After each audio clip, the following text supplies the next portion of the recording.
Buenas noches a todos, bienvenidos a la última reunión conjunta del año que hacemos de forma mensual, conjunta con AREC, con la Asociación de Cardiología de Santa Fe.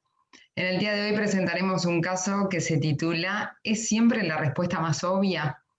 La doctora que presenta es la doctora Camila Ferreira, residente del Sanatorio Mayo de la ciudad de Santa Fe, y como expertos nos acompañan el doctor Dumont Tunayevich Carlos, él es médico cardiólogo especialista en insuficiencia cardíaca y cardioimágenes, jefe del servicio de cardiología del Hospital Privado de Rosario y expresidente del Comité de Miocardiopatías de la Federación Argentina de Cardiología de la ciudad de Rosario. El doctor Facio Fernando, cardiólogo nuclear, médico nuclear, director del Departamento de Imágenes del Sanatorio San Jerónimo de la ciudad de Santa Fe, presidente de la Asociación Argentina de Biología y Medicina Nuclear y expresidente de la Asociación Argentina de Cardiología Nuclear. Y el doctor Chango Asanza Diego, él es cardiólogo especialista en imágenes cardiovasculares de la ciudad de Buenos Aires. Por favor, solicitamos que mantengamos los micrófonos apagados para no interrumpir la presentación. Podemos ir haciendo comentarios o preguntas en el chat. Y al finalizar, podemos abrir los micrófonos de cada uno para que puedan hacer sus aportes. Como siempre, todas las actividades quedan en los videos del canal de YouTube de la Asociación de Cardiología para quienes quieran consultarlo. Así que, sin sacarles más tiempo, le doy lugar a la doctora Camila Ferreira, quien va a presentar el caso clínico.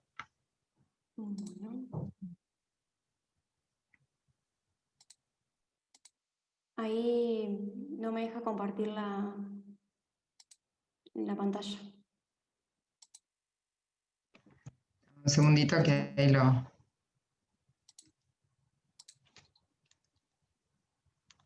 ¿Ahí se ve?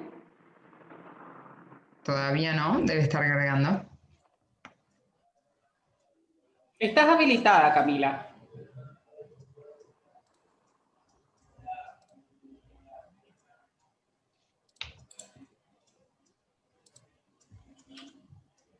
Ahí estamos. Ahora sí se ve, Cami. Sí. Bien. Bueno, buenas noches a todos. Yo soy Camila Ferreira, residente del Sanatorio Mayo. Voy a empezar presentando el caso clínico, que se trata de un paciente de sexo masculino de 69 años de edad, sin alergias, ex tabaquista y utilista de jerarquía, sin antecedentes patológicos ni medicación habitual. Consulta por un cuadro de un mes de evolución caracterizado por disnea clase funcional 3, que en la última semana progresa a clase funcional 4, con ortopnea y disnea paroxística nocturna, asociada a edema de miembros inferiores y disminución del ritmo diurético. El examen físico presentaba una presión arterial de 90 a 60 milímetros de mercurio, con una frecuencia cardíaca de 50 latidos por minuto, una frecuencia respiratoria de 25, afebril, saturando el 92% de aire ambiente. Como positivo el examen físico presentaba regurgitación yugular 2/3 con reflujo hepato yugular positivo, un aumento del diámetro del miembro inferior izquierdo, con edema de miembros inferiores 2 cruces, con una buena mecánica respiratoria, con hipoventilación y matidez en la base pulmonar derecha, con ruidos cardíacos normofonéticos y suprasistólico en foco mitral.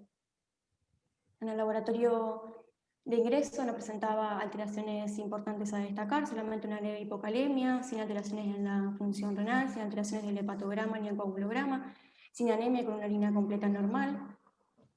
En la radiografía de tórax de ingreso se puede ver un aumento de la radiopacidad medio basal del hemitórax derecho, con el seno costofrénico velado y el índice cardíaco menor a 0.5. Esta imagen compatible con un derrame pleural derecho, por el cual se realiza una toracocentesis, en donde se obtiene un líquido pleural con características compatibles con un tórax sudado. En el electrocardiograma de ingreso se puede ver un ritmo sinusal con una frecuencia cardíaca de 50 latidos por minuto, un eje eléctrico de menos 90 grados, con una P de 40 milisegundos, un PR de 200 milisegundos, un QRS de 80 milisegundos, con complejos de bajo voltaje y QS en cara inferior y anterolateral. En esta instancia, como diagnóstico presuntivo, se plantea una insuficiencia cardíaca descompensada, predominio derecho de novo, que como posibles causas se piensa en una enfermedad tromboembólica por tromboembolismo del pulmón versus cardiopatía isquémica. Por lo cual se realiza una tomografía de tórax con contraste, donde no se evidencian imágenes de trombo en las ramas pulmonares principales ni en sus ramas segmentarias y subsegmentarias. Y además se realiza un eco doppler venoso miembro inferior y miembro inferior izquierdo, el cual es negativo para trombosis venosa profunda. En el eco doppler cardíaco se puede ver una aurícula izquierda dilatada, con un engrosamiento del septum, con una hipertrofia ventricular concéntrica, con función sistólica conservada, con una falla del 59%, sin alteraciones segmentarias de la motilidad, sin derrame pericárdico, con disfunción diastólica grado 3 y una insuficiencia mitral leve. Al haber descartado como causa de insuficiencia cardíaca la enfermedad tromboembólica y por la sospecha de cardiopatía isquémica, se decide realizar una cinecoronografía en la cual no se observan lesiones angiográficamente significativas. Durante la internación el paciente complica con un episodio de taquicardia ventricular monomórfica sostenida, con descompensación hemodinámica, por lo cual se realiza cardiodefibrilación, siendo esta exitosa. Al tener un paciente con insuficiencia cardíaca, sin una etiología clara, con un electrocardiograma totalmente patológico y un ecodoppler cardíaco con hipertrofia ventricular y disfunción diastólica, que complica con una arritmia ventricular, se decide realizar una resonancia magnética cardíaca con gadolinio, donde se puede ver la dilatación de ambas aurículas con hipertrofia septal y un ligero engrosamiento del septum interauricular, con derrame pericárdico inferior-posterior leve y una insuficiencia mitral leve a moderada. Como se puede ver en la imagen, en este corte de 4 cámaras en secuencia de cine, se observa la dilatación de ambas aurículas con el engrosamiento del septum interauricular, la hipertrofia ventricular y el de regurgitación mitral. Además, se detectó la presencia de áreas de hiperintensidad de señal miocárdica correspondientes con la presencia de edema miocárdico. En las secuencias post-difusión endovenosa con gadolinio se obtiene una dificultad para anular la señal del miocardio, observándose una imagen de realce tardío con gadolinio subendocárdico difuso y heterogéneo de distribución no coronaria, así también a nivel del septum interauricular. Como se ven acá en estas imágenes de diferentes cortes, de 2 cámaras y 4 cámaras, como el contraste se ve a nivel subendocárdico con distribución difusa. Al ser estas imágenes sugestivas de amiloidosis cardíaca, en conjunto con el servicio de cirugía general, se toma muestra para biopsia de tejido brazo abdominal, siendo esta biopsia negativa para amiloidosis.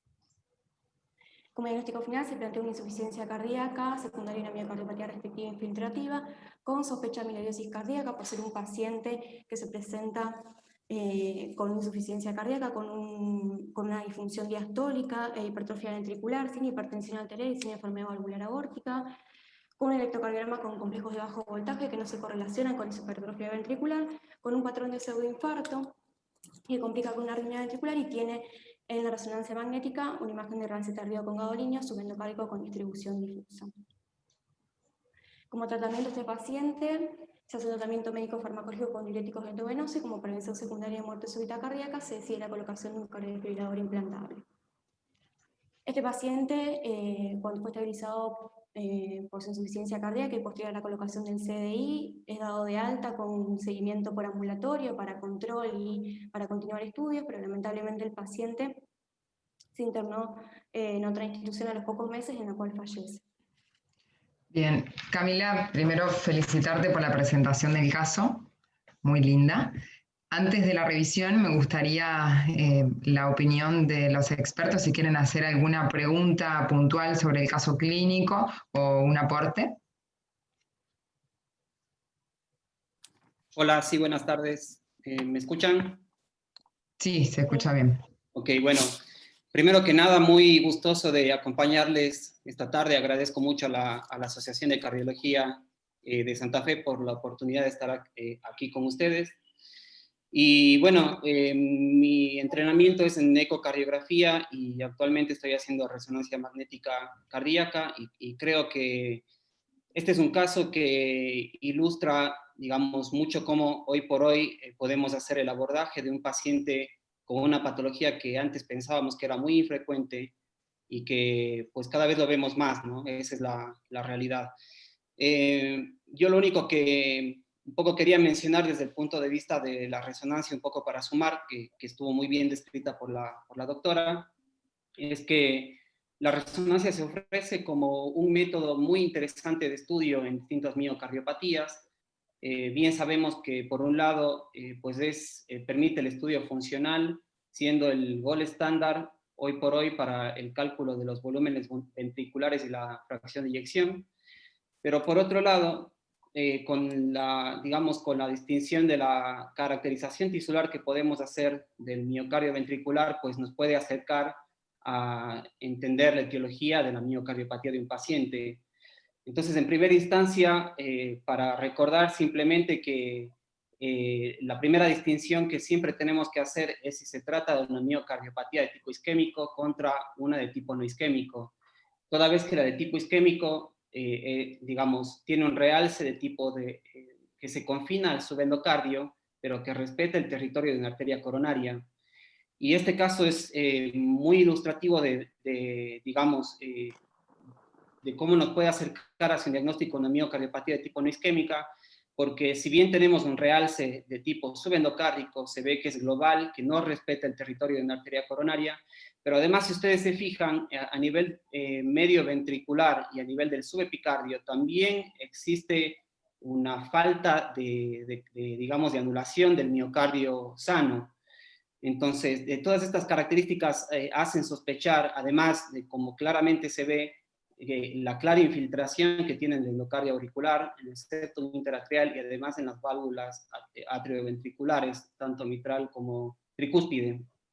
Por lo cual, yo diría que hay casos como este en donde probablemente pues, esto es altamente sugestivo de amiloidosis cardíaca y entonces probablemente tengamos que ir a un estudio complementario porque la resonancia es altamente sugestiva, pero es otro el método que confirma, por un lado, y además es muy importante complementarlo porque la resonancia no permite hacer el diagnóstico etiológico de las distintas amiloidosis. Entonces, ese es un dato muy relevante que obviamente tendrán mucho que aportar los demás expertos que hablarán después que mí, digamos, ¿no? Y después simplemente mencionar que hay veces, digo, por ahí este es el caso más categórico y, digamos, más representativo de la enfermedad, pero hay veces en donde el realce es bastante dificultoso, puede ser a veces simplemente zonas en parches, simular como que fuera una miocardiopatía hipertrófica, y entonces ahí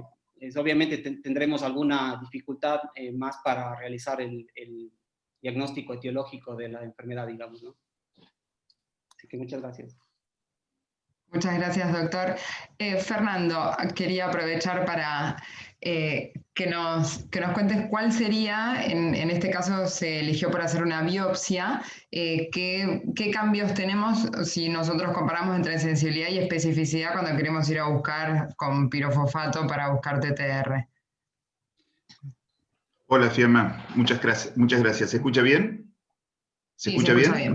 Perfecto, Sí. bueno. Bueno, primero quiero obviamente felicitar a Camila por la presentación, muy bien presentado y muy agradable también el power que tenemos. Bueno, yo lo primero que quiero comentar, para no olvidar y quiero recalcar sobre todo a los más jóvenes, es que la amiloidosis, si bien no tiene una prevalencia alta, sí no es de descuidar en subgrupo de pacientes. Y epidemiológicamente no podemos olvidarnos que, como dice la regla del 15, los pacientes que tienen hipertrofia ventricular izquierda más de 15 milímetros, casi un 15% puede tener amiloidosis. Los pacientes que tienen indicación de TAVI por estenosis aórtica, también un 16% pueden tener amiloidosis, y también lo mismo pasaría con los pacientes mayores de 70 años. Todo eso ya lo sabemos exacerbado y no podemos minimizarlo, que en los pacientes mayores de 80 años, un cuarto de los pacientes pueden presentarse con amiloidosis. Sabiendo esto y yendo al caso particular que tenemos acá, sí, obviamente de parte de las imágenes que obviamente yo más manejo y de las que hacemos, los difosfonatos, y en particular como realizamos el pirofosfato de tecnesio, tiene una sensibilidad y una especificidad alta. Sabemos que dependiendo cuál sea la lectura, que puede ser visual, totalmente subjetiva, semi-cuantitativa o cuantitativa, los porcentajes dados son distintos, pero sí muy importantes. Llegando al caso de que un pirofosfato de tecnesio nos puede dar un 97% de sensibilidad y un 100% de especificidad con el análisis de solamente tener relación de las cuentas cardíacas, haciendo un ROI de todo el corazón, y compararlo o dividirlo, hacer el cociente que tenga el mismo ROI en el hemitórax contralateral a la misma altura. Eso cuando tenga valor de 1,5, o sea, obviamente muchas más cuentas a nivel del miocardio, va a tener una especificidad muy, muy alta con pirofosfato de tecnesio o los difosforados para amiloidosis cardíaca. ¿Y qué de la amiloidosis cardíaca? La presencia de la TTR. Sabemos bien que la amiloidosis se va a clasificar de cadenas livianas, la AL, o bien de la ATTR, que es en el caso en donde la perfusión miocárdica con pirofosfato de tecnesio evita la biopsia. Con esa sensibilidad y sobre todo con esa especificidad, nosotros evitamos una biopsia miocárdica o endomiocárdica para el diagnóstico de amiloidosis. Y sin duda, creo yo, que para haber tenido mayor certeza en este paciente, luego de esa resonancia, que muy bien ya fue descrita, hubiera sido la indicación de realizarle pirofosfato de tecnesio para tener certeza en el diagnóstico de ATTR, que pienso que es lo que más se veía. Yo, una cosa que me quedó de la presentación fue la bilirrubina. Obviamente que Camila refirió que no había alteración, pero yo pensé que estaban alteradas. Se ve que las nomenclaturas son en otras, no sé si estarán en micromoles, no sé en cuál sería la expresión, pero no olvidemos que la amiloidosis puede tener afectación hepática prácticamente casi siempre cuando tenemos amiloidosis de cadenas livianas. Y esa amiloidosis de cadenas livianas es de otro tipo y generalmente va relacionada con la amiloma múltiple o a las alteraciones monoclonales o, de las, o distintas enfermedades hematológicas, lo cual no debemos olvidar de que es toda una enfermedad y lo que es amiloidosis cardíaca fundamentalmente vamos a tener con las ATTR. En el caso particular, sabemos que lo que podemos diferenciar con una perfusión miocárdica con pirofosfato con alta especificidad es amiloidosis cardíaca, ATTR, sobre todo obviamente la senil. Y es un estudio que da muy poca radiación, que da mucho menor radiación que lo que da una tomografía contrastada para descartar tromboembolismo de pulmón, e incluso no olvidar que hasta podemos hacer una perfusión, que hoy en día lo hacemos como protocolo en un paciente que no tiene que ser preparado, que se hace una dosis baja y que a la hora se está leyendo con imágenes planares y SPECT que nos permiten ver una perfusión e incluso hasta poder determinar fracción de eyección por este método. Muchas gracias, Fernando. Quería hacer una pregunta puntual al doctor Dumont acerca del tratamiento. Este paciente vimos que recibió tratamiento diurético y un cardiofibrilador por el episodio de TV sostenida con descompensación hemodinámica. ¿Cuál es su sugerencia de la optimización del tratamiento, que es lo mejor que le podemos ofrecer? Bueno, primero, gracias a la Sociedad de Cardiología de Santa Fe y a CONAREC por la invitación. Yo solamente, antes de un poco... ¿Cómo va? ¿Cómo andás? ¿Cómo te va, Fernando? Yo solamente un poco completar algunos conceptos desde el punto de vista de diagnóstico, antes de dar mi visión con respecto al tratamiento. Yo coincido un poco con lo que se dijo anteriormente. Yo en la evaluación inicial del paciente, hasta la resonancia me parece que estuvo perfecto, y ya con la imagen de la resonancia, realmente los datos de la resonancia son bastante sugestivos y uno tiene todos los datos clínicos, el eco y el electrocardiograma, de que probablemente el paciente tenga una amiloidosis. Yo antes de pasar a la biopsia me parece que ahí yo hubiese frenado, y coincido con Fernando, ahí uno tiene que hacer, indudablemente hay amiloidosis y uno desde el punto de vista clínico y como especialista tiene que descartar lo fundamental, que es una amiloidosis AL, que tiene riesgo de vida y que si uno no hace un tratamiento y un diagnóstico precoz, la sobrevida de estos pacientes en general son de 6 meses. Entonces, lo primero que tenemos que hacer cuando tenemos la resonancia, se pide la cámara gamma, que lo explicó muy bien Fernando, de doctor Facio, son acompañados de inmunofijación en sangre y orina, ¿bien? Y una relación de cadenas livianas kappa y lambda en sangre. Esa especificidad y sensibilidad que dijo Fernando con respecto a la medicina nuclear es cuando uno excluye con esta serología amiloidosis AL.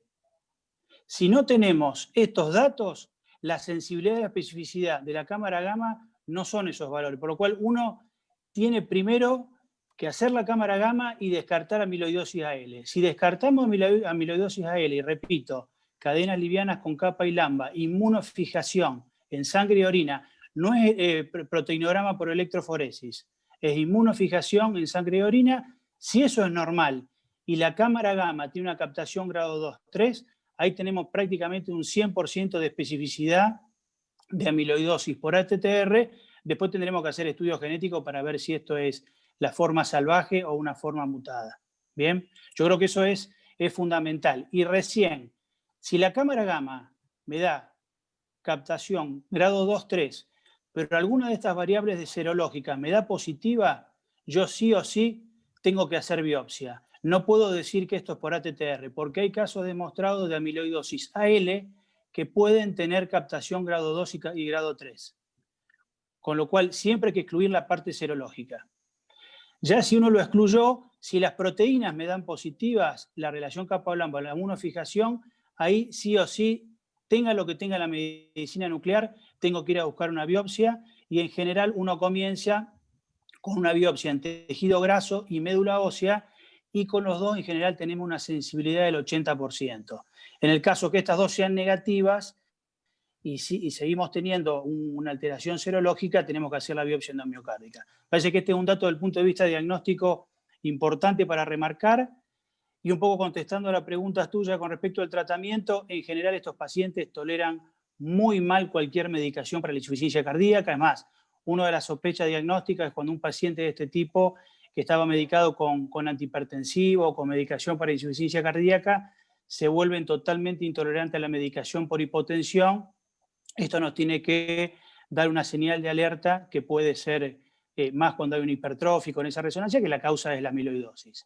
El único tratamiento efectivo que se da acá es el tratamiento diurético. Estos pacientes en general, al tener un músculo chico hipertrófico, el gasto cardíaco depende mucho de la frecuencia cardíaca, con lo cual, si bien suelen estar bradicárdicos, no hay que tratar de dar medicación que baje más el cronotropismo, porque indudablemente le va a generar mucha fatiga. Y con respecto al cardiodefibrilador, en general, la mayoría de estos pacientes mueren por una disociación electromecánica. Acá el cardiodefibrilador no ha demostrado ninguna utilidad, no significa que uno no se lo tenga que poner, no significa que en la presentación del caso clínico con la arritmia ventricular, que yo no se lo hubiese, no quiero decir que yo no se lo hubiese implantado, yo creo que a lo mejor hubiese tomado la misma conducta, pero no hay ninguna evidencia hoy que en esta población el cardiodefibrilador tenga una utilidad porque hay mucha fibrosis y en general una disociación electromecánica importante y cuando tienen una complicación cardíaca el cardiodefibrilador muchas veces no los ayuda.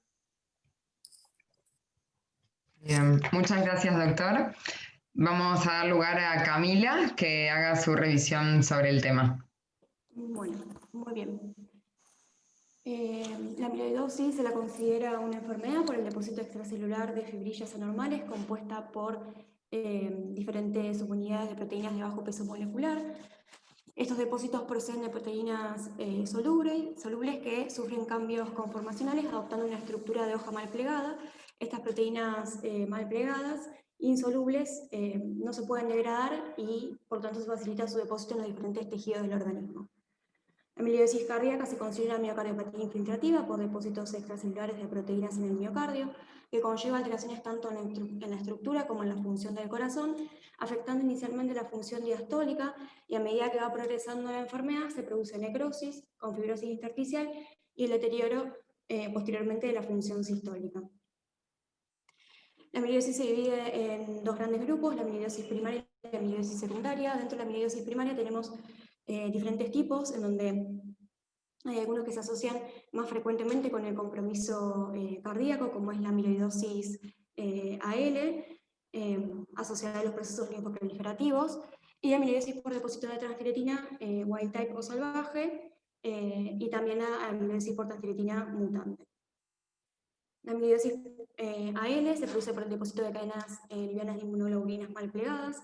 Está asociado a diferentes trastornos linfoproliferativos. Suele aparecer a partir de la quinta década de la vida, tanto en hombres como en mujeres. Suele presentarse con una afectación multiorgánica, con un compromiso fundamentalmente renal y cardíaco, y de las amiloidosis es la que suele asociar con un peor pronóstico. En cuanto a la amiloidosis por transtiratina, se subdivide en dos tipos: la amiloidosis por transtiratina mutante o hereditaria, asociada a una condición autosómica dominante, en donde hay varios tipos de mutaciones genéticas de estas proteínas, que son estas tres que figuran acá las más frecuentes, y la amiloidosis por transtiratina wild type o salvaje, antes denominada amiloidosis senil, suele aparecer a partir de la sexta década de la vida, con una mayor prevalencia en hombres, en un 70-80% de los casos, predominando la afectación cardíaca sobre la de otros órganos y teniendo una mayor sobrevida comparado con la amiloidosis AL. En cuanto a lo que es la amiloidosis por transtiratina, se vio una prevalencia del 13% en pacientes con insuficiencia cardíaca con fracción de eyección preservada e hipertrofia ventricular. También se vio una prevalencia de esta enfermedad de hasta el 15% en pacientes con estenosis aórtica, sobre todo en pacientes con estenosis aórtica de bajo flujo y bajo gradiente con fracción de eyección conservada, y en pacientes con estenosis aórtica en plan de TAVI se vio una prevalencia del 16%. Además se ha diagnosticado la amiloidosis por transtiratina hasta en un 25% de autopsias de pacientes mayores de 80 años. Todos estos estudios nos demuestran que la amiloidosis es una enfermedad que tiene mayor prevalencia de la que se pensaba, sobre todo la amiloidosis por transtiratina. En cuanto a las manifestaciones clínicas, vamos a tener manifestaciones tanto cardíacas como extracardíacas. Dentro de las cardíacas vamos a tener signos y síntomas de insuficiencia cardíaca, puede aparecer angina, por el compromiso de la microcirculación coronaria, por el depósito de amiloide. Son pacientes que se suelen presentar con hipotensión arterial y bradicardia, o pacientes que tenían antecedente de hipertensión arterial y empiezan a manejar valores de presión mucho más bajos, o empiezan a tener intolerancia a los fármacos antihipertensivos. Pueden aparecer arritmias supraventriculares como la fibrilación auricular con sus consecuentes complicaciones tromboembólicas, trastornos de la conducción auriculoventricular, y en algunos casos pueden aparecer las arritmias ventriculares. Y dentro de las manifestaciones extracardíacas, se asocia muy frecuentemente con el síndrome del túnel carpiano, con la polineuropatía sensitivo-motora y autonómica, sobre todo en la amiloidosis por transtiratina hereditaria, asociada a insuficiencia renal, a ruptura del tendón del bíceps, macroglósea o púrpura periorbitaria. En el electrocardiograma de los pacientes con amiloidosis podemos encontrar complejos de bajo voltaje, con complejos QRS de una amplitud menor a 0.5 milivoltios en las derivaciones de los miembros y menor a 1 milivoltio en las derivaciones precordiales, con un patrón de pseudoinfarto sobre todo en cara anterior, y como dije anteriormente, pueden aparecer arritmias supraventriculares o ventriculares. En el laboratorio es importante el dosaje en plasma de cadenas livianas libres y la electroforesis por inmunofijación, tanto en sangre como en orina, para el diagnóstico de la amiloidosis AL, y también es importante el dosaje de troponinas y péptidos natriuréticos, ya que estos tienen un valor pronóstico en la enfermedad, donde se plantean distintos puntos de corte, ya sea para la amiloidosis AL o para la amiloidosis por transtiratina. En el eco cardíaco podemos encontrar la hipertrofia concéntrica del ventrículo izquierdo, también un engrosamiento del septo interauricular, con dilatación de ambas aurículas, pacientes que suelen presentar con disfunción diastólica.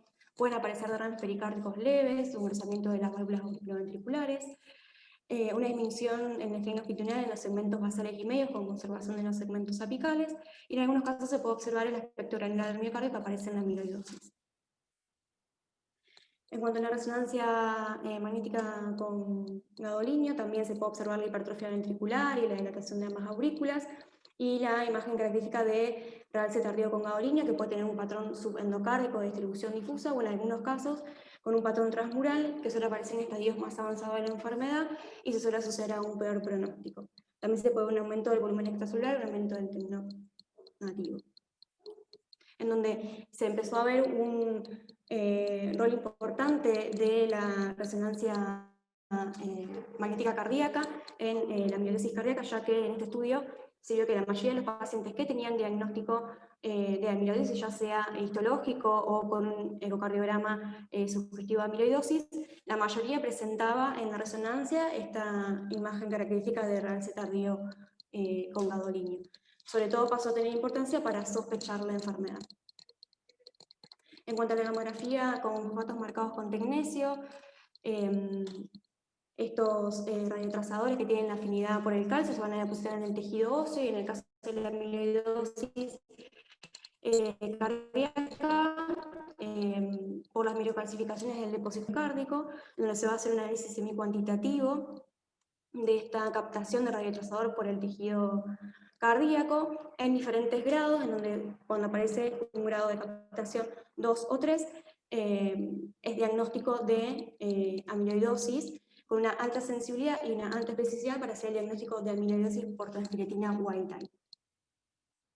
Como se vio en estos estudios, donde se compararon pacientes con amiloidosis AL y pacientes con amiloidosis por transtiratina, en donde prácticamente en todos los pacientes con amiloidosis por transtiratina se vio una gamografía positiva, comparado con aquellos pacientes que tenían amiloidosis AL, en donde fue muy pocos pacientes que tuvieron un valor positivo. En cuanto a la biopsia, que antes se creía necesaria para poder llegar al diagnóstico de amiloidosis, hoy en día con estos métodos de imágenes no invasivos se puede llegar al diagnóstico de amiloidosis sin recurrir a la biopsia, que puede ser biopsia de diferentes tejidos, ya sea de mucosa rectal, de tejido graso abdominal, de glándula salival, o como el estándar la biopsia endomiocárdica. Teniendo en cuenta todo esto, ¿cuándo debemos sospechar una amiloidosis cardíaca? Cuando aparecen determinados signos de alarma, lo que se denominan banderas rojas, que son aquellos pacientes que se presentan con insuficiencia cardíaca, que tienen hipotensión o neuropatía periférica, que tienen un diagnóstico de síndrome de túnel carpiano, que el electrocardiograma presentan complejos de bajo voltaje o un patrón de pseudoinfarto, con arritmias supraventriculares o trastorno de la conducción, que tiene un ecocardiograma con hipertrofia ventricular, que no se correlaciona con ese electrocardiograma con complejos de bajo voltaje, que tienen laboratorio con un aumento de las gamaglobulinas, con gamapatías monoclonales de origen incierto o anemia, y que tienen en la resonancia magnética una imagen de realce tardío subendocárdico que también puede comprometer a las aurículas. Al aparecer todas estas cosas, nosotros tenemos que tener la alta sospecha de que puede ser una amiloidosis cardíaca. En los últimos años se fueron publicando varias guías que plantean diferentes algoritmos diagnósticos. La última que se publicó fue por la AJA en la revista Circulation en el año 2020, que plantea este algoritmo diagnóstico teniendo en cuenta todos estos signos de alarma o banderas rojas que nombramos anteriormente, basándose también en el screening por laboratorio de las cadenas livianas para poder llegar al diagnóstico de amiloidosis AL, y en el caso de no encontrar estas alteraciones en el laboratorio, hacer una gamografía, que en el caso de que sea positiva, podemos hacer el diagnóstico de amiloidosis por transtiratina sin tener que recurrir a la biopsia endomiocárdica. Después, posteriormente, se puede realizar un test genético para ver qué tipo de amiloidosis por transtiratina es, si es genética o de tipo wild type. En cuanto al tratamiento, vamos a tener un tratamiento general que va a estar dirigido en parte al tratamiento de la insuficiencia cardíaca, con tratamiento diurético, ya sea con diuréticos de asa o antialdosterónicos, en donde los beta bloqueantes y los ICAs suelen ser fármacos mal tolerados, ya que son pacientes que se presentan con hipotensión o frecuencias cardíacas muy bajas, por tanto hay que tener cuidado con su indicación. Y la dioxina y los calcio antagonistas están contraindicados, ya que se vio que los depósitos de amiloide tienen alta captación de estos fármacos con una alta tasa de eventos adversos. En aquellos pacientes que se presentan con fibrilación auricular, el tratamiento está dirigido al control del ritmo y al control de la frecuencia cardíaca asociado a la anticoagulación para la prevención de las complicaciones tromboembólicas. En aquellos pacientes con bloqueos auriculoventriculares de alto grado se puede optar por la colocación de marcapasos definitivos, y en aquellos pacientes que se presentan con arritmias ventriculares, en este estudio que se publicó, que se evaluó la supervivencia en aquellos pacientes con amiloidosis cardíaca, en los cuales se colocó un cardiofibrilador implantal, en realidad no se vio una mejoría en la supervivencia, por lo tanto la indicación quedaría reservada para cada caso en particular. En cuanto al tratamiento específico de la enfermedad, la amiloidosis L, el tratamiento va a constar en la quimioterapia dirigida hacia una enfermedad de base, asociado en algunos casos al trasplante de médula ósea. Y para la amiloidosis por transferetina, surgieron nuevos fármacos que están dirigidos a diferentes fases de la fisiopatología de la enfermedad, ya sea un tratamiento supresor de la transferetina, un tratamiento estabilizador o un tratamiento de eliminación, que en este tratamiento de eliminación en realidad aparecen anticuerpos monoclonales o la doxiciclina que todavía no se publicaron en ensayos clínicos que demuestran su utilidad clínica, por lo tanto todavía continúan en investigación. En cuanto al tratamiento supresor de la transtiretina, está dirigido a bloquear la síntesis de transtiretina a nivel hepático en la amiloidosis por transtiretina hereditaria. Tenemos dos fármacos disponibles, el patisiran y el inoterceno, que ambos demostraron una disminución en la progresión de la polineuropatía por amiloidosis, y en un análisis de subgrupo de aquellos pacientes que además tenían compromiso miocárdico, se vio una mejoría en los parámetros ecocardiográficos y en los valores de péptidos natriuréticos.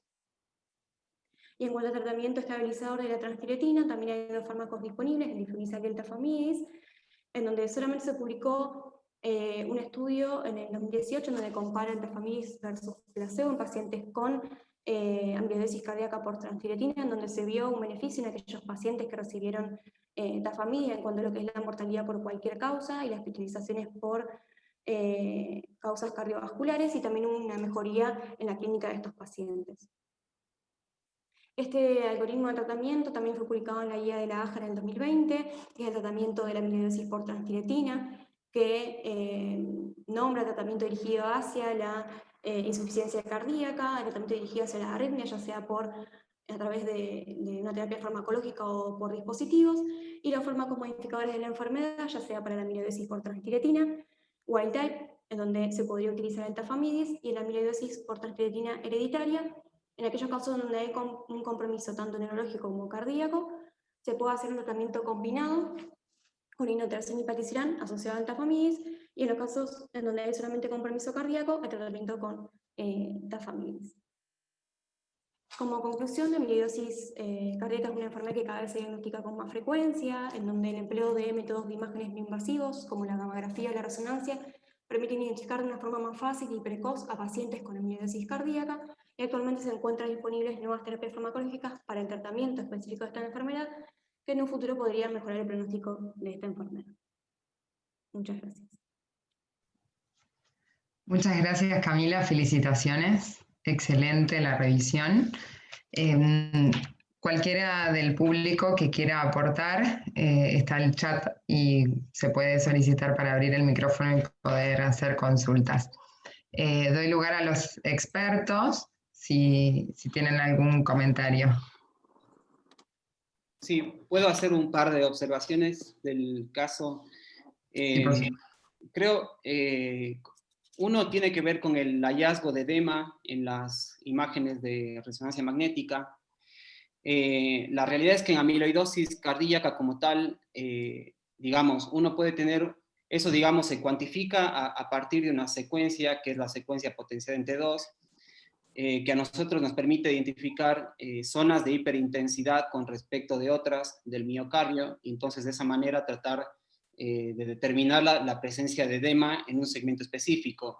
Ahora, en amiloidosis cardíaca, la realidad es que uno puede tener un valor cuando se realiza justamente la relación del valor de la intensidad del miocardio contra el músculo esquelético, que puede estar cercano a estar alterado, digamos, a un valor, el punto de corte que se usa es de 2, y que, digamos, puede estar bordeando el 2, o algunos pacientes como tal lo sobrepasan, pero no nos queda claro en ese aspecto si realmente lo que estamos viendo es edema, porque tener este valor de T2 alterado, o sea, esta relación, la realidad es que es muy inespecífica, y se puede encontrar en un montón de otras patologías como el hipertiroidismo, el hipotiroidismo, pacientes por ahí deshidratados, o bueno, digamos, esa es como un mensaje que quería dejar. Y después otro punto que me parece interesante es cuando uno habla de realce tardío de gadolinio en la amiloidosis cardíaca. Cuando se validó esto, digamos, esto fue correlacionado con estudios de patología, Y entonces, digamos, nosotros normalmente cuando decimos realce tardío de gadolinio en la cardiopatía isquémica, lo que queremos decir es que hay una escara de fibrosis, es decir, que hay reemplazo de matriz de colágeno a nivel del miocardio. Y este no es el caso de la amiloidosis cardíaca, en donde mayoritariamente lo que refleja el realce tardío es la infiltración amiloide. Esto es entonces que el gadolinio se distribuye en todas esas zonas en donde el amiloide está presente en la matriz extracelular. Y sí es verdad que a medida que avanza la enfermedad, y en estadios tardíos, por decirlo de alguna manera, ya cuando existe deterioro de la función sistólica, como parece ser este caso, ya hay como tal fibrosis, digamos, ¿no? Y por lo cual esto puede llevar a eventos de arritmia, que fue lo que tuvo este paciente, digamos. Muchas gracias. Yo puntualmente quería hacer la pregunta sobre nosotros, al menos nosotros en nuestro centro no conocemos, no utilizamos terapia de silenciamiento de los TTR, pero sí al menos estamos familiarizados y conocemos sobre tafamidis, si bien no hemos tenido la posibilidad de utilizarlo. Quería conocer, la pregunta dirigida al doctor Carlos Dumont, cuál es el grado de alcance, si hoy en la Argentina lo estamos usando, si una de las grandes dudas es que nosotros necesitaríamos usarlo en etapas tempranas de la enfermedad, pero ¿a qué llamamos etapas tempranas? Si la valoración es solo clínica, si necesitamos tener un grado de captación de la escala cuando hacemos el pirofosfato, si en qué momento el uso de tafamidis ya no nos sirve más para saber elegir bien el paciente. Bueno, primero felicitarla a Camila por la presentación, muy buena, muy clara. Con respecto a tu pregunta, mira, el tafamidis no está aprobado todavía acá por la ANMAT, está aprobada por la FDA en Estados Unidos. Yo tengo pacientes, tengo 2 o 3 pacientes con tafamidis que están off-label y otros los metí en el protocolo que hizo el Cardiovascular de Buenos Aires con el protocolo extendido, donde le dan una dosis mayor y van a tener un periodo mayor de seguimiento, más allá del estudio que se presentó en el europeo en el 2018. La experiencia en general, bueno, los pacientes que tengo, uno no puede hablar de realmente si mejoraron en forma sustancial o no. La mayoría en este estudio, las curvas se separaron a los 18 meses. Yo creo que indudablemente es un medicamento que puede ayudar a evitar la progresión de la enfermedad, pero tampoco no es ninguna panacea. Y bueno, tiene la gran limitación, los 3 pacientes que yo tengo con tafamidis realmente son pacientes que tienen 2 obras sociales y han conseguido, a través de moverse del punto de vista administrativo, que pague un poco cada una, ¿no? El costo es importante, estaba cerca de 10, 12 mil dólares y ahora ha bajado a 6, 7 mil dólares mensual, ¿tá? O sea que es algo importante. Y bueno, estamos esperando. Yo creo que ya el año que viene va a estar aprobado por la ANMAT acá en Argentina, y a medida que esto se empiece a utilizar más a nivel mundial, probablemente nos permita que los costos bajen y esté más accesible y disponible a los cardiólogos en general que vemos pacientes con miocardiopatía, tratamos este tipo de patologías, ¿no? Muchas gracias. Y Fernando, tengo una pregunta acerca, nosotros en caso de poder iniciar un tratamiento y querer hacer el seguimiento del paciente, ¿es la captación con pirofosfato uno de los métodos para ir valorando el grado de captación de los pacientes? El grado de captación sí se relaciona en un inicio con severidad, porque está la particularidad, por ejemplo, de las cadenas livianas, que esto no es sensible para las AL, pero las AL que captan a nivel del pirofosfato son realmente las más progresadas, las más deterioradas, pudiendo llegar a tener en general no mucho más de uno. Las que se consideran como de mayor captación, generalmente, si uno utiliza no el método de Perugini, el que fue descrito de 0 a 3, sino el análisis cuantitativo con el valor mayor de 1.5, es difícil encontrar las AL dentro de ese rango.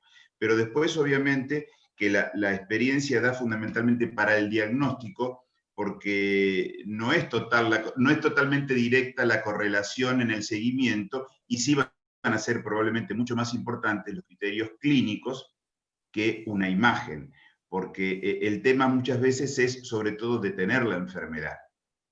No te olvides que lo que vaya a quedar fibrosado o lo que vaya a quedar alterado del músculo ya va a ser en muchos casos algún trastorno que quede secuelado. Pero lo que sí el tratamiento, que bueno, eso quienes lo manejan lo pueden decir seguramente mejor que yo, fundamentalmente es detener la progresión de la enfermedad, que es de tan poca vida la de cadenas livianas y que sí a 2 años podemos tener un seguimiento de más de un 50% de pacientes a veces en los de ATTR. Por eso la importancia del diagnóstico inicial y ver con eso ya el pronóstico. Bien, no sé si te queda claro.